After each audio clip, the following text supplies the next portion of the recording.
bees bollocks, dog's knees, cat's pyjamas, Bobby Dazzlers.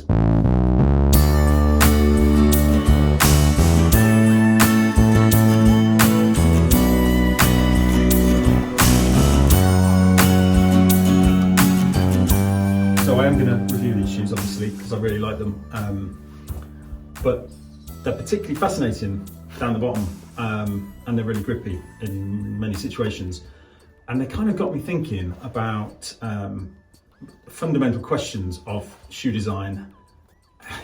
What is a lug?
Okay, so not really what is a lug, because these are lugs, right? The things that stick out the bottom of the shoe.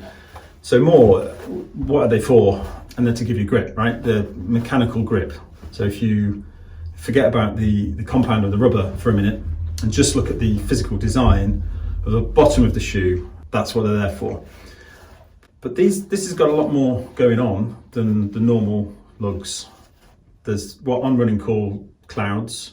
There's negative cutaways, these sort of channels, which also catch on the terrain, so they also add to the grip of that shoe.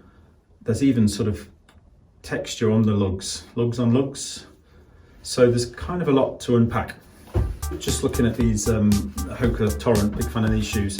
These have interesting things going on as well. Especially, I've kind of been calling this negative lugs.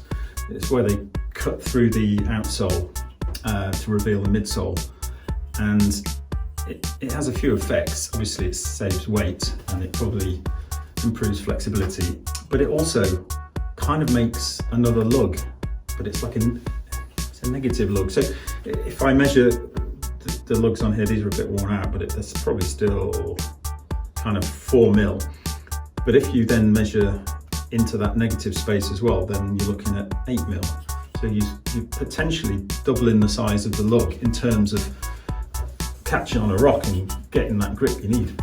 Okay, so going back to the OnRunning Cloudventure Peak, using my trusty ruler, the regular lugs are kind of 6-7 millimeters, but these pods, these zero gravity clouds, as they call them, well, they're kind of a bit bigger. They actually sit proud slightly of the others, but they're more compressible, so the net result there is, as you weight the shoe, it all feels right. But they are kind of 9 millimeters. The ones at the back, depending on where you measure them from, kind of 15 millimeters. These measurements are sort of bigger than any lug on any shoe. If you measure it through this channel in the center, these ones at the back are kind of 23 millimeters.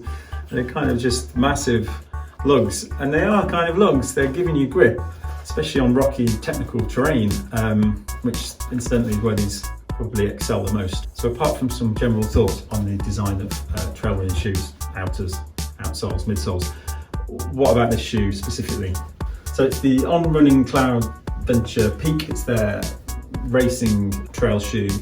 It's very light. In my UK size 11, it's pretty much bang on 300 grams. It has a really super lightweight upper, so most of that weight, I guess, is in the bottom, the outsole and the midsole. All that weight's slung low, like an electric car. Low centre of gravity. I don't know whether that helps with the shoe, but the upper is really quite minimal in the best possible way, I think. It's like a sock construction. It is two-layer. There's this outer cage which wraps around the whole shoe, so there is like a two-layer setup. The outer fabric is some kind of ripstop nylon fabric. It's got a nice little bit of stretch, not too much. That's kind of controlled by these overlays, although most of them are on the inside. So I guess they're underlays. Underlay.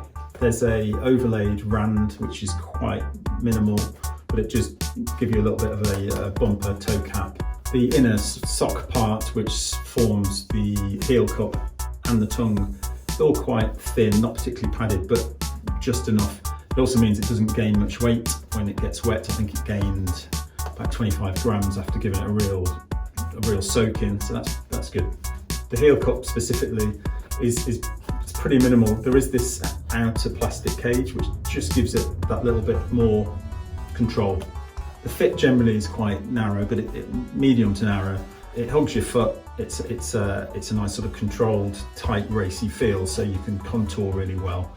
Your foot isn't sliding around. 4 millimeters of drop from heel to toe, so quite a minimal drop. That again adds to this the feel that the designers wanted, which is a real racy, fast trail shoe. The outsole is what OnRunning call Mission Grip.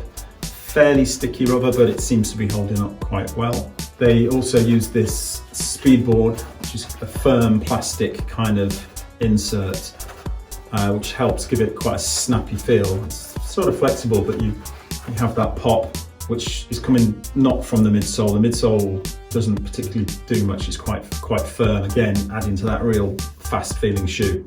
That speedboard probably does reduce ground feel a little bit, but it's kind of like a rock shield. It just protects your foot, which is a good thing, I think. So midsole is firm. It needs to be, doesn't it? It's a racing trail shoe. That's kind of the point. I think it also needs to be so that you don't feel these big pods, these clouds pushing through into your foot. Pros and cons. Pros for me, it's a really great upper. It's got a little bit of give, but it still cinches down and it contours well. It makes you want to get up onto your forefoot. It's a fast shoe. It seems really well made. I think OnRunning's design and engineering is always on point. These are looking great. But the big pro is grip.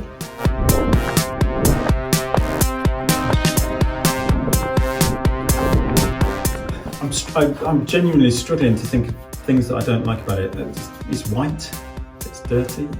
I guess this dual layer upper, I did notice some debris getting in there. Didn't really affect the shoe performance wise, but in terms of cleaning it again, maybe that could be better.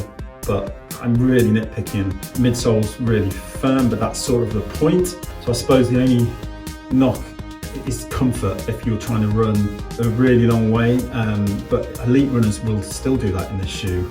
As a sort of mid-pack runner, maybe I would run up to half marathon sort of fell runs in it, maybe a bit further. I'm really nitpicking. I can't think of much bad to say about it. I'm getting loads of grip in loads of situations. Things, wet grass is great, mud it's good. Some luggy shoes, fell shoes will give you more grip in certain really sloppy conditions. But generally speaking, these big lugs are digging in, big clouds are digging in, everything's just kind of grabbing hold of terrain. And especially rocky, mountainous, sort of technical terrain. It's loose terrain, loose rocky stuff. It's just great. It just grips really well in those situations. The only times it perhaps didn't, slimy wood. I mean, lots of shoes suffer on things like slimy stone and wet rock. Yeah, it's not, but not too bad. Pretty good. So I like to give things a score from Peak Pretender, not good, Peak Possible, Peak Proof, Peak Perfection. I can't give another shoe Peak Perfection, that would seem terrible, but they are so peak proof for me. I think they will be for a lot of people. There's so much to like and so little to dislike. I have to keep clean. I really like clean shoes. Fly.